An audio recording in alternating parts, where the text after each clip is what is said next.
भाई, हर गांव में सरकारी नल लग गए हैं। बस हमारा ही गांव है जहाँ कोई नल नहीं लगवाता। वोट लेने आ जाते हैं पर तरक्की के समय खाली अंगूठा दिखा देते हैं। सही कह रहे हो भाई, अभी भी कुएं से पानी खींचना पड़ता है। बताओ भला, 2-4 बाल्टी थोड़ी ही ना है जो निकाल लो। ऊपर से आजकल के नौजवान बच्चे मेहनत नहीं करना चाहते, हम बूढ़ों को ही पानी खींचना पड़ता है। तभी एक आवाज आती है। एक रात पीनू कुआं से पानी लेने जाती है। वो बाल्टी भर के रस्सी से बाहर खींच ही रही होती है कि उसे एकदम झटका लगता है, जैसे किसी ने उसकी बाल्टी कुएं के बीच में ही पकड़ ली हो। पीनू कुएं में झांकती है। अरे यहाँ तो कोई रुकावट नहीं है, फिर बाल्टी कैसे रुक गई? पीनू जैसे ही फिर से बाल्टी खींचती है, बाल्टी फिर अटक जाती है और साथ ही एक डरावनी आवाज आती है, पानी चाहिए तो खुद अंदर आकर लेना पड़ेगा। पीनू अब थोड़ी डर जाती है। वो हिम्मत बांधकर दोबारा कुएं में झांकने लगती है तो उसे एक डरावना चेहरा दिखता है, एक भयानक भूत। भूत को देख वो सहम जाती है और अपने उल्टे कदम पीछे आने लगती है। तभी भूत बाल्टी को अंदर की तरफ जोर से खींचता है और पीनू रस्सी समेत कुएं में खींची चली जाती है। अरे बचाओ कोई, भूत भूत, कोई बचाओ। तभी एक जोर की आवाज आती है। आवाज सुनकर पड़ोस वाले कुएं के पास आते हैं। एक पड़ोसन कुएं के अंदर झांकते हुए आवाज लगाती है, पीनू, अरे पीनू, क्या तुम मुझे सुन पा रही हो? पीनू सब सुन पा रही थी। उसकी आवाज कुएं से बाहर नहीं आ रही थी। अब उसका गला भी बंद गया था और देखते ही देखते पीनू लोगों को दिखना बंद हो गई। देखो, एक और जान इस पानी के चक्कर में कितनी जाने जा चुकी है और कितनी मौत भेंट चढ़ेंगी यहाँ। सही कह रहे हो, क्या करें, पर मजबूरी हमारी। एक गांव से दूसरे गांव और फिर तीसरे गांव भूतिया कुएं की खबर सब जगह फैलने लगी। राजू नाम के एक पत्रकार तक भी ये खबर पहुंची। अरे दादा, ये कुएं की कहानी सच है क्या? लोग कह रहे हैं कि वो मौत का कुआं है, कोई कहता है कि शापित कुआं है, तो कोई कहता है उसमें भूत प्रेत रहते हैं। माजरा क्या है? बेटा, बात ऐसी है कि फूलपुर गांव के बाहर एक सुनसान कुआं था। इसके बारे में कहा जाता था कि वहां से रात में अजीब आवाजें आती है। लोगों ने कई बार कोशिश की कि उस कुएं को बंद कर दिया जाए, लेकिन जो भी ऐसा करने जाता वो या तो गायब हो जाता या पागल होकर लौटता। ये कुआं किसी जमाने में गांव वालों के लिए जीवन रेखा हुआ करता था, पर समय के साथ साथ अब ये मौत की पहचान बन चुका था। राजू एक युवा पत्रकार था जिसने कई रहस्यों को उजागर किया था। इस बार कुएं की सच्चाई जानने की वो ठान चुका था। गांव वालों ने उसे चेतावनी दी कि वो उस कुएं के पास ना जाए, लेकिन उसकी जिज्ञासा उसे वहां खींच लाई। रात के अंधेरे में जब राजू उस कुएं के पास पहुंचा तो उसने देखा कि कुएं के चारों ओर एक अजीब सन्नाटा पसरा था कि अचानक हवा में फुसफुसाहट गूंजने लगी। तभी एक ठंडी हवा का झोंका आया और भूत कुएं के ऊपर मंडराने लगे। मुझे लग ही रहा था कि ये कुआं कोई आम कुआं नहीं है। इसी आम कुएं में इतनी मौत होना असंभव है। पर तुम लोग मासूम लोगों को क्यों मार रहे हो? वे बेचारे तो अपनी प्यास बुझाने आते हैं यहाँ।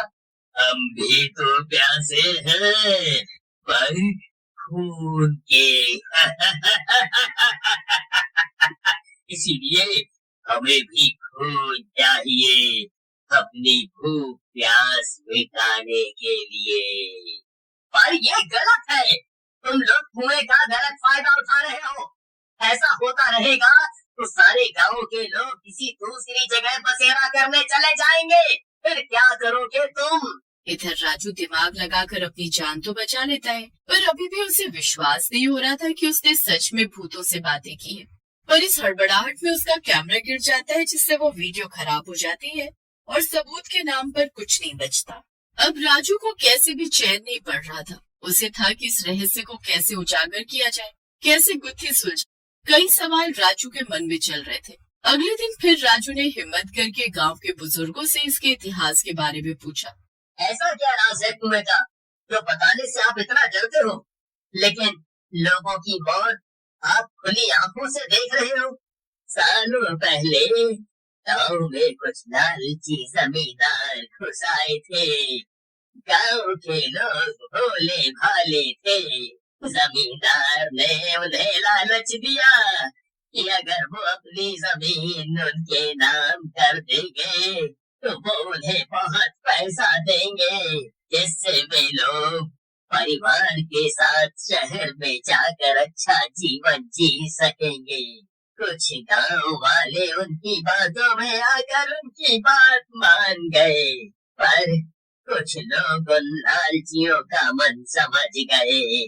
लालची लोगों ने उन निर्दोषों को इस कुएं में मार के फेंक दिया, तो उन्होंने इन लालच से भरे हुए लोगों को हरी पंचायत में पेड़ से लटका के उनके गले कटवा दिए और उनकी करने की सजा देने के लिए किसी कुएं में फेंकवा दिया।